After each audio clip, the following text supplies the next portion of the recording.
هاتوين لا نوێنەرایەتی حکوومەتی هەرێم لە ستۆکۆڵم 5/7/2021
عوادی بەندەرەکانی کوردستانن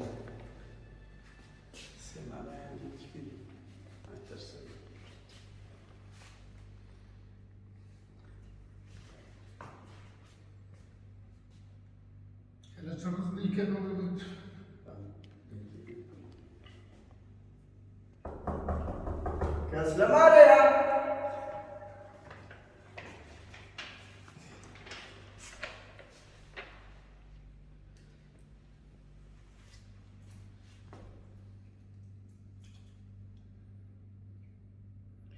لێرە نووسراوە مەسرور بارزانی دیکتاتۆرەکە دیکتاتۆری ڕۆژگار خوێن ڕێژە بەڵێ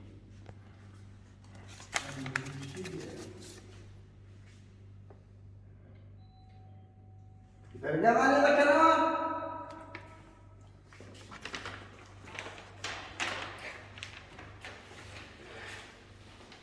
دەوانێت 2 ساعت پێ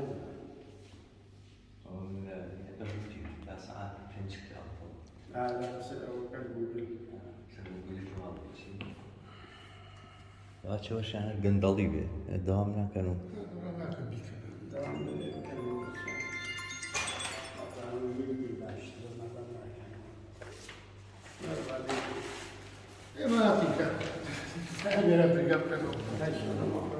هاتین بۆی ناڕەزایی خۆمان دەریێڕێنەوە شتێک بکرێەوە ناخۆکە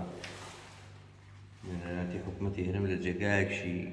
دیار و ئاشکرای شاری ستۆکۆڵم نییە کە خۆپشاندانشی گەورەی لە بەرامبرا بکرێ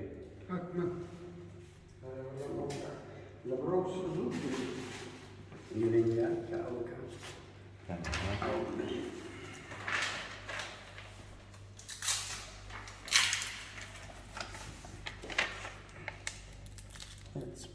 هم گارژە و پارە نازدارە خەسارێک لەو دەکرێت عەوڵای مەلانوو چیاو نمایە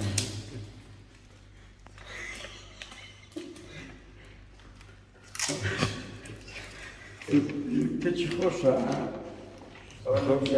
نانێسم باش بوو کاک عەبدوڵڵا ئەو تازە بەرەچی کاک عەبدوڵڵای مەلانوو کاکە گەردنمان ئازاکە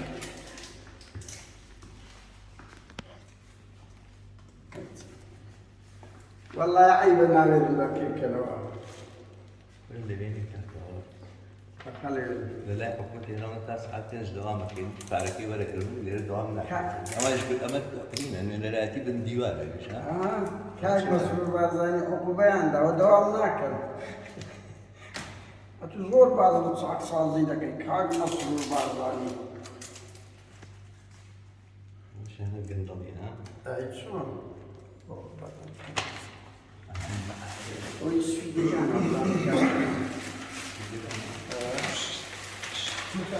شاعرون باقیینەکەم بۆ لە خوارەوە ئێستا کاکە پڕۆژ ئەوڕۆپا دەنگێکی جوانە ئەوەی کاکشەمە ئەوەش بۆ کاکە سامانی گۆڵ گەنجە ئاخرەکە قەڵابڕێ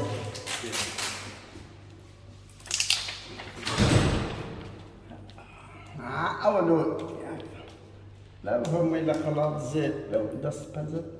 ئەو پڕیان سامان محەممەد لە قەبات پڕ شەریدێک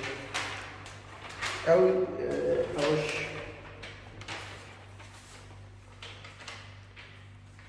ئەوەش لێرە نووسراوە ڕوخان بۆ دەسەڵاتی باشووری چەتەگەری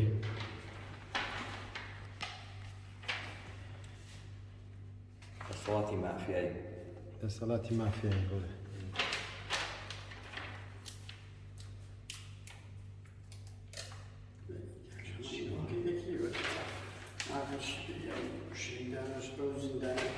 ئەمە ڕۆلێرە لە بەخاتری ئەو زیندانیانەی بادیان لە یەک و کاک سامان کە نوێترین زیندانی سیاسیە هاتبووین لە دەرگایان بدەینە لە قسە لەگەر ئەو نوێنەری کۆیلانە بکەین کە بچن ئیشی شەریفانە بکەن باشتر لەو پارەست کۆیلایەتی لەو وڵاتە ئەوروپی هاتینە لێرە نانی بێشەڕەفی دەخۆن شۆڕش قادر خۆزیە لێرە بووە شۆڕش قادر داوەشەی لێرە گەورە بووی هاتی بوویە نوێنەری ئەو چەتە و دزانە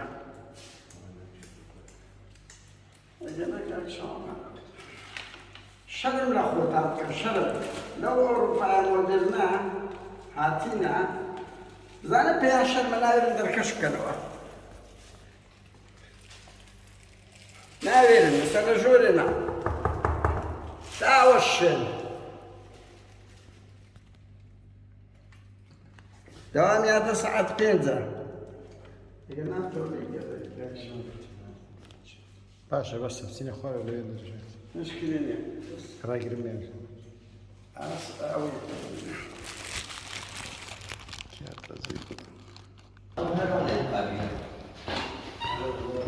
دڵنیا بە لەسەر کامیریان هەیە لە ژوورەوە تەماشاکردی بەڵێ ئەمڕۆ 5/7/2001 ئێمە هاتین بۆ دەربڕی ناڕزایی بە شێوەیەکی مەدەنیانە و هێمنانە لە بەرامبەر نوێنەرایەتی حکوومەتی هەرێما بۆ ئەوەی کە دەنگی ناڕزایی خەڵک و تەواوی ئازادی خوازانی کوردستانیان پێ بگەێنی ئەمانە لێرە نوێنەرایەتی دەسەڵاتێکی مافیاییەکەن دەسەڵاتێکە لە هیچ کێشێکردنێک و لە هیچ ژێرپێنانێکی سەرەتاییترین مافەکانی ئینسان ناپێنێتەوە خۆی ناپارێزێ وامانیش لێرە خەریکی ڕوسبیکردنەوە و جوانکردنیان دەسەڵاتە ئەمانی کە لێرەن بە ئەندازەی ئەوانەی کوردستان بەرپرسن ئێمە لێرە هاتین بۆی کە پێیان بڵین کە شەرمەزار بن لەوەی کە ئەو کاراکە شەرمەزار بن لەوەی کە بەردەوامن لە ڕیکلامکردن بۆ دەسەڵاتە مافیاییەوە دەسەڵاتە چەتەکەریەوە دیارە کەیسی زیندانیانی بادینان کەیسێکی زیندووە لە هەموو جێگایەکە کە قسە لەسەر ئازادی بکرێ قسە لەسەر سادەترین مافەکانی خەڵکی کوردستان بکرێ ئەوانمان لەبیرە هەرگیز لەبیر ناچنەوە تا ڕۆژانەی دێنە دەرێت تا ڕۆژانەی کە بە ئازادی خۆیان نەبینەوە لە دەروەی زیندانەکان ئێمە لەسەر ئەم کەیسە و لەسەر ئەم خەباتە و لەسەر ئەم بەرەنگاریە لە بەرامبەر دەسەڵاتە بەردەوام سەرکەوتوو بێ گورە بەرزتر بن زیندانیانی بادینان سەرکەوتن هەر بۆ ئازاد منیش وەڵا وەک قادر نادر هاتینە ڕوو بەنهێنی لەبەرەوەی ئێمە ناسی چەند ترسنەوە کرد حەزمان نەکرد ڕابگەێنین یان ئەوە تا ئەوە هیچمان لە کاتژمێر چارەوە لێرەی پێنج کراوەیە یان گەندەڵن کاک مەسرور بارزانی عقوبەیاندا ئەوە ئەو دوو زمانیە دەکەین ئەوانە دەوام ناکەن یان دەترسێن لە ژوورەوە بوونەوە لە دەرگاماندا هیچ ئەوە ناکەن شێوەیەکە لە ناڕەزایەتی ئەو نوێنەراتی خەڵکی کوردستان ناکەن نوێنەری ئەو دوو جەردانان زۆر شەرمیشە بۆ ئەوانە پۆلێکیان لەوانە وەڵا هەمویان لەم وڵاتە دیموکراسی و خۆشگوزەرانی پڕ لە مافی مرۆڤە گەورە دەبن لە سەروی هەمیان ئەو شۆڕش قادرە کۆیلەیان کە لێرە گەورە بووە شەرم بکە شۆڕش شەرم بکات بنی زمان سەری زمانتان مەسەلەی مافی مرۆڤ و ئازادی بیڕایە کەچی ئێوە و هاوڕێکانت نوێنەری دەسەڵاتێکی دیکتاتۆری مافیایی شەرم لە خۆتان بکە لەم وڵاتە هەزاران کار و خزمەت گوزاری هەیە مرۆڤ ئیش تێدا بکە لە بڕێەوە بێ پارەی ئەو بێ شەڕەفی وەربگریتن ببتە نوێنەری ئەو دز و جەردە و مافیایانە هاوکات دووبارەی دەکەینەوە ئێمە دەینەوە جاری تر ئەمە ململانەیە ئێمە پێ خۆمان پێ نوێنەری خەڵکی کوردستانە ئێمە نوێنەری وجدان زیندوی خەڵکینەوەوانە نوێنەری ئەو مافیا و دز و جەردانەنا نارزانین چ کاتێک دابین بڕوا بکەن کاتژمێر دوازە وەختی ناخواردنیا هاتینە هەر ناوێرن بێنە دەرێ نەیامان دیوە ئەوە کاتژمێرێک پێشترێ تا کاتژمێر پێنج لە چالاکێشکە ڕاوەستان هەر نایەنە دەرێ ئێمە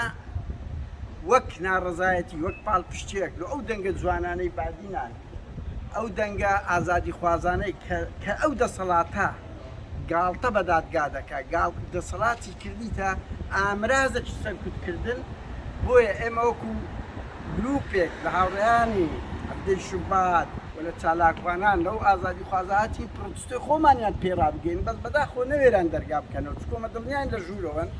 یان ئەوە تەوەکو گوتمان گەندەڵیان بەرحاڵ خەڵکی ئازادی خواز دەبێ بزانێت ئەو چالاکیانە گرنگە لە تەک سۆسیال میدیا زۆر گرنگە بەس ئەو چالاکیانەش زۆر گرنگە ئینسان بێت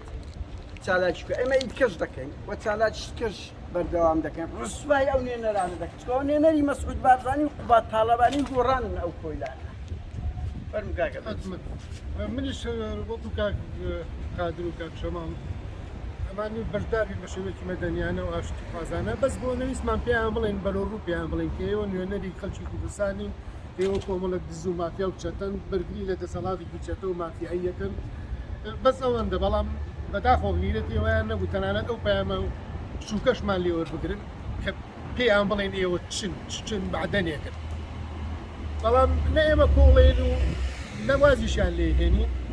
هەتاکو حقیقەتی خۆیان ئەمشانین پێیان ئەڵێن کە ئێوە سەربە چ بنەماڵێکن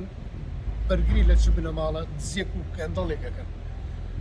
ڕێز و خۆشەویستیمان ئێمە بڕواتان بێ هەوڵێن و کۆشەکەین و قەتیش کۆڵناین ئێمەش پشومان درێژە و نەپەسمان درێژە منیش وەکو بەختیار پێشمەرگەی دێرین بەشداری دەکەم ئەمڕۆکە لەگەڵ گروپی هەفتەی شوبات کە پێشەموو شتێک گروپی هەفتەی شوباتیان وەکو تاوانبارێک نیشاندا بوو لە دادگایکردنەکانی چالاکوانانی زیندانیانی بادینان و ئەو ڕۆکەش پێنجی هەفت چەند چالاکوانی شتریان دادگایی کردووە من دەڵێم دادگاییکردن دەبواە دەسەڵاتی باشوور دەسەڵاتی چەتەگەری باشوور دادگایی بکرێن لەسەر خیانەت لەسەر ئەوەی کە وڵاتیان توش خیانەتیان لە وڵات کردووە خاچیان فرۆشتووە دارستانیان فرۆشتووە نەوتیان بە بەلاش داوەتە دوژمنی سەرسەختی کوردستان کە ڕژێمی فاشی تورکیایە دەبێ ئەوانە دادگایی بکرێن نەک ئەو چالاکوانانە ئێمە ژۆکو گروپی هەفتەی شوبات و بە ناوی هەموو چالاکوانانی تر و خەڵکی ئازادی خواز و بە ناوی زۆربەی هەرە زۆری پێشمەرگەی دێرین ئێمە چالاکیەکانمان بەردەوام دەبێتن تاوەکو ئەوانە ئازاد دەکرێن نەک ئەوانشتا ئازاد دەکرێن تاوەکو ئەو ڕژێمی باشووری چەتەگەری دەدرێنە دادگا ڕۆژێک دێ ئەوانش دەبێ بدرێنە دادگا ئینجا زوو یان درەنگ وە داواکارێش تریشم ئەوەیە بۆ بە هەموو پێشمەرگە دڵسۆزەکانی کوردستان سەر بە هەر لایەنێک بێن لولەی تفەنجیان نەکەنە